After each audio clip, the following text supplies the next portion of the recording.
Welcome back to the channel, guys. So what we have here is the top 10 greatest sellers in WWE history. All right, WWE history. When I think about the greatest sellers in WWE history, I had to put some people of the active roster in there. Probably the greatest seller of all time. One of the greatest sellers of all time, Dolph Ziggler. Obviously, he is one of the GOATs at selling. That's why I love watching his matches.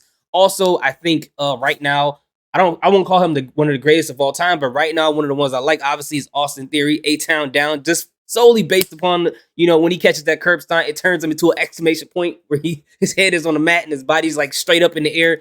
But if we want to talk about history, I would have to say Dolph Ziggler. I have to give it to maybe The Rock, not just off of the Stone Cold Stunner, his selling for that, but also sometimes when he gets knocked out, he's on the ground, he's kind of like, doing a little thing like that. Devon Dudley, if you ever see him, this man is always gyrating on the ground every time something happens to him. Maybe I'll have to give it to like Shane McMahon. I think he's probably one of the most underrated as far as when it comes to selling, man. He makes stuff looks crazy, but I don't know. That's all I can think of off the top of my head. Maybe Ric Flair. I don't know, but we'll see. Before we get started, go ahead and hit that subscribe button and the bell next to it. Let's get into this. 1, 2. Is this on? The art of selling is one of the most vital components of ring psychology when it comes to a wrestling match. Selling helps drive the story of a match, while also getting fans emotionally invested in the match itself, the story being told, and most importantly, the wrestlers in the ring. Over the years, there have been certain wrestlers that have gone above and beyond when it comes to selling a move or the effects of a match. Some have also gone over the top with it, but we've already touched on oversellers in the past. So for this list, we'll instead be highlighting those who are more realistic with their selling and how they bump for moves. As today, we look at 10 of the greatest bumpers and sellers in WWE history. Honorable mentions go to Rikishi, who showed immense agility in the ring, especially any time he was turned inside out by a clothesline. Wow. That is true. Terry Funk was known to oversell back in the day, but Funk was also one of the best realistic sellers there's ever been. Oh! Shane McMahon wasn't the most skilled wrestler. One of his strong points, however, was the way he bumped and sold the impact of moves. Oh, he's not in the top? Okay. He's got to be some good sellers in the top then. Oof. And the Big Show gets a mention not because of his ability to cry on command, but instead because of how he made it look as though he was really in pain when he sold. Oh,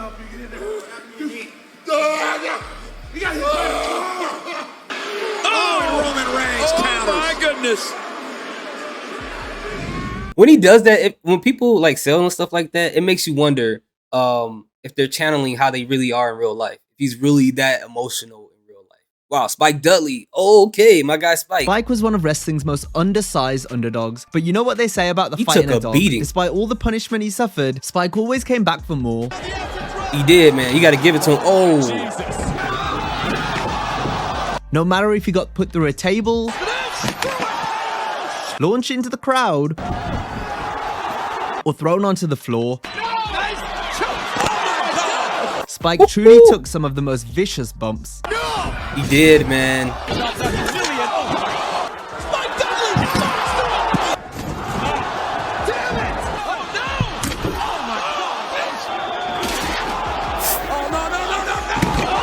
Oh, he missed the Number table. 9, Evan Bourne. The way he sold was very Evan unique Bourne, and realistic, yeah. with his body going completely limp. Yeah, it's funny because when we were watching wrestling around this time, my grandma watched wrestling like from the 90s all the way up to she probably stopped to like 98 or something like that. But around the time Evan Bourne came around, my grandma was like, "Hey, is that Rob Lowe? Rob Lowe's wrestling?" And I'm like, "Rob Lowe." And when I watched the movies that Rob Lowe was in, I can see Evan Bourne does like Rob Lowe. My grandma wasn't wrong at that at all. But when it comes to Evan Bourne, the only thing I can think of when it comes to him, I remember him wrestling, but the only thing I can think about him is the infamous mid-air RKO from Randy Orton, of course, when he was in the middle of doing a shooting star press. That's the only thing that sticks to my mind when I think of Evan Bourne. Nothing else.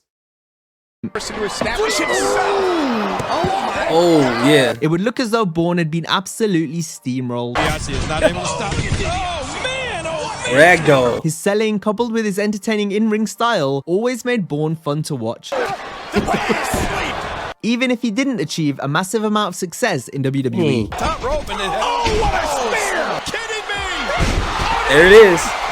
Number 8, Ricky Steamboat. Steamboat sadly had his career cut short due to injury, but that didn't stop him from having an incredible run in wrestling. The Dragon was a magnificent wrestler who sold tremendously, and this only added to the countless great matches he had. Oh no! Unconscious.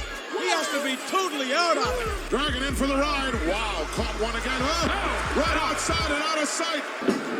Whoa, what a clothesline.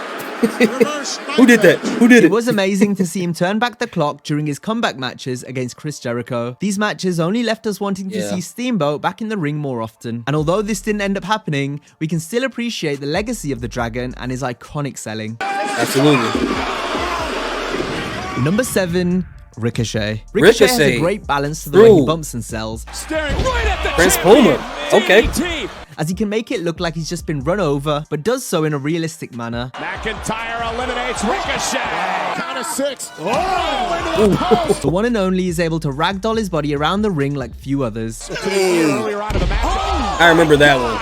Sometimes you have to just sit back and marvel at Ricochet's incredible athleticism. Cesaro rolled out of the way. Uppercut. Jordan Ricochet. Still in this matchup. Lumbar check by Alexander. McIntyre with a... Number 6. Hey, you know what? They're absolutely right, because I remember I took my nephews to their first NXT takeover a long time ago, probably 6-7 years ago, maybe, at the Allstate Arena, NXT Chicago, and it was a match between him and I think it was him and Velveteen Dream. My nephews were going crazy, especially just because of his flips, but also whenever he sold a move, they were in there cracking up laughing. Like, I've never seen them so happy at a wrestling event, and it feels so good to watch them do it. Like, enjoy watching wrestling with me. I just knew Ricochet was going to be the person that made them go crazy, but I'll always remember that moment. 6, Jeff Hardy. Jeff featured in so many of wrestling's most death-defying spots.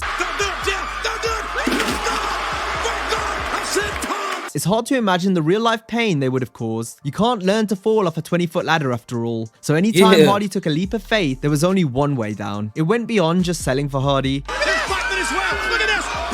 He's above the barricade. And now Hardy do they get it? Stop sakes. 3 tables broken and 2 bodies. He took so much punishment to entertain audiences that there is no way the people could ever boo him. Jeff had his concern for his health countless times, and despite his ups and downs, the charismatic enigma remains a fan favorite to this day. Number 5. The fact that this man is still like walking around, and I get like people may say some things about his struggles with drugs and stuff like that. I mean, to take that amount of punishment, I'm not encouraging drugs or anything like that, but to take that amount of punishment, you got to be taking something to deal with that stuff, right? Like, not that he has to, but just the fact that I don't know, I'm trying to say it without saying it, making it seem like I'm encouraging people to take drugs, but to take that amount of pain and still be able to get back up and walk around, it's not really normal unless you're like an ECW or GCW or something like that. But the amount of pain that he would take every single time, it never felt like it was a sell. And that's the point of selling, obviously. But I was just like, I don't know, like as soon as he hits like the steel chair or the steel steps or something like that, it'll be like, you don't really have to sell for that, man. Just lay down. Like, I get it. You know what I'm saying? But again, I'm not encouraging people taking drugs, but but what I'm saying, that's probably how he coped with the pain and be able to keep going. But again, don't do drugs, kid. 5, Dolph Ziggler. One of the ways Dolph put himself on the map was by how he bumped around the ring. That's kind of low. His high work rate style has treated us to plenty of top quality matches over the years, many of which featured Ziggler taking and selling moves tremendously.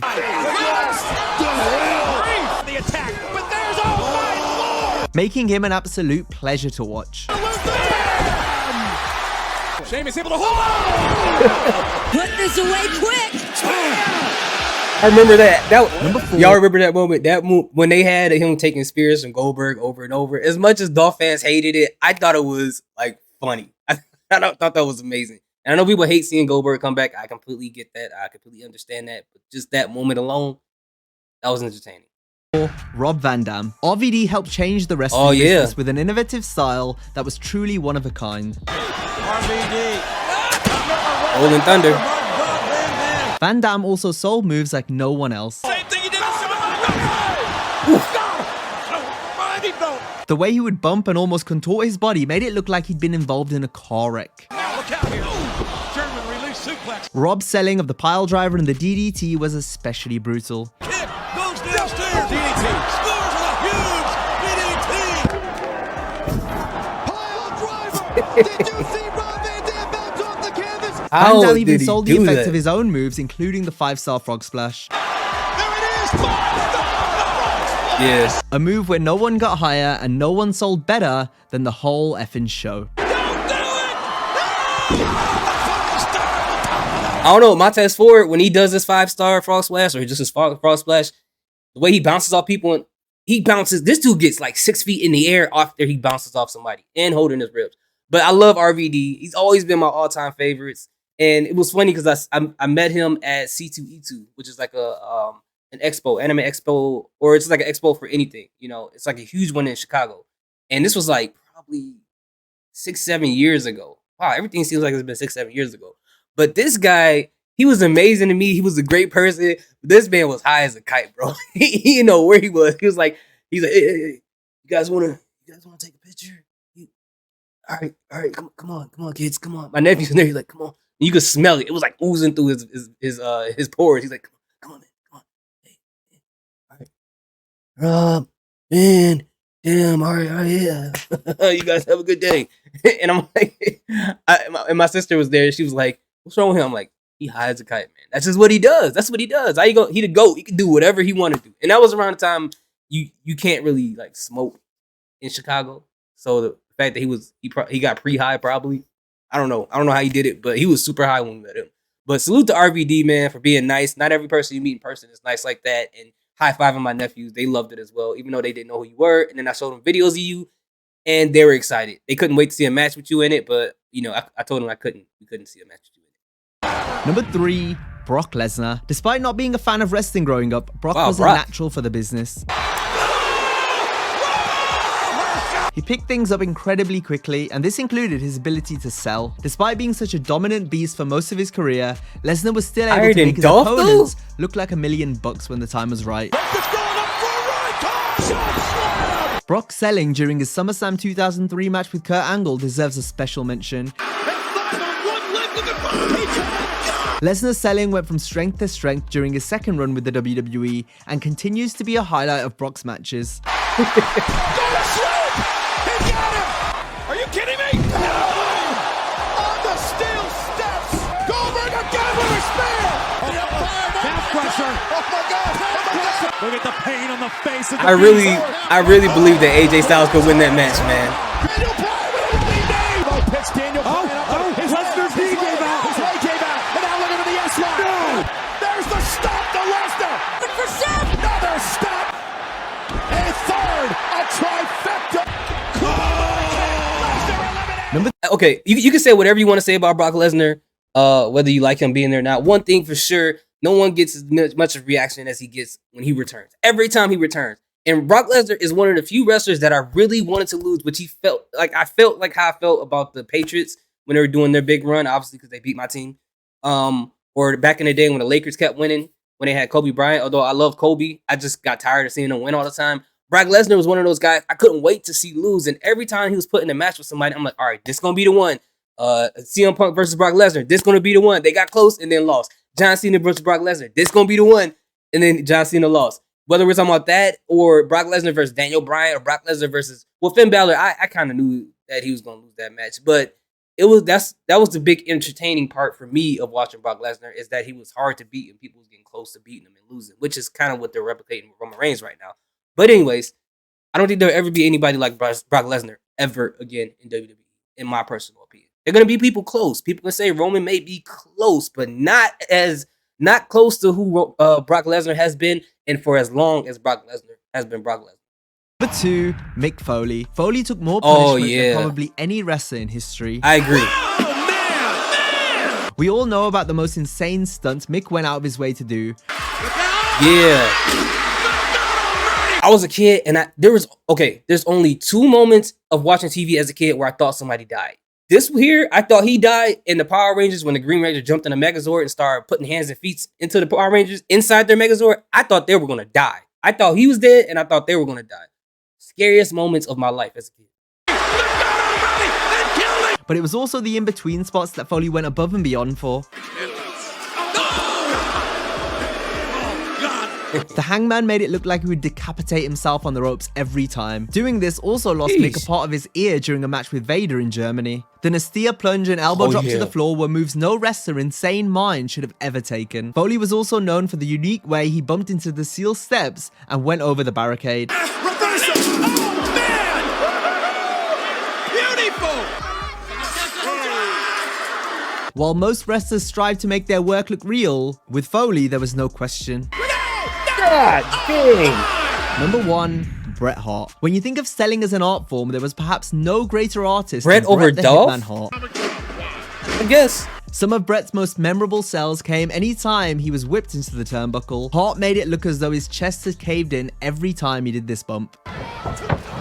Oh, boy, did he hit. And this has since led to numerous wrestlers using the spot in their matches as a tribute to the Hitman. And Dax Harwood both looking to advance. The excellence of execution was so good at selling, he was able to get himself over in the process, as few others were able to get sympathy from the fans like Bret could. You gotta hand it to Hart. He's a tough competitor. Bret made it a point to make everything he did look real. It's not even 94 when he beat Yokozuna. And the way he sold was no exception. Whether it was through his facials or how he reacted to a wrestler's offense, Bret knew how to get his opponent over. And that brings us to the end of this video. As always, if you enjoyed the video, be sure to give it a like and subscribe. That was a pretty good list. I would agree with most of them. I would put Dolph a lot higher than that. I wouldn't put Brock over Dolph at all. Honestly, I would put Dolph number 1, man, in my personal opinion. Or Ricky has to be up there. Ricky and Dolph have to be in the top 3. I don't know about putting Bret Hart that high. Even though he did invent the chest caving after hitting the turnbuckle, I don't know. I just don't see it. And even the videos that they gave us I haven't seen it since watching wrestling where he's better than Dolph as far as selling, which is, I guess, a weird debate to have. But even the videos they gave us didn't really, convince me of that. But, also the other person I want to add to the list of the recent wrestlers that are great sellers, Mustafa Ali. Like, you have to watch his matches, bro. Especially in 205 Live. His selling ability, or even Cedric Alexander, he's pretty good up there too. But Mustafa Ali, he's definitely up there. Mustafa Ali, Ricochet, Austin Theory, Dolph Ziggler, right now, currently in WWE, are the craziest sellers currently. But anyways, is there anyone else that they left off this list? Some of your honorable mentions, or would you like to rearrange their list? Let me know in the comment section. Let's talk about that. Thank you guys so much for watching this video. I do greatly appreciate each and every one of you guys. Salute, peace, have a good day. Stay safe, stay warm, depending on where you live. If you live in the Midwest, it's going to be crazy. So please drive safely. Have a good day.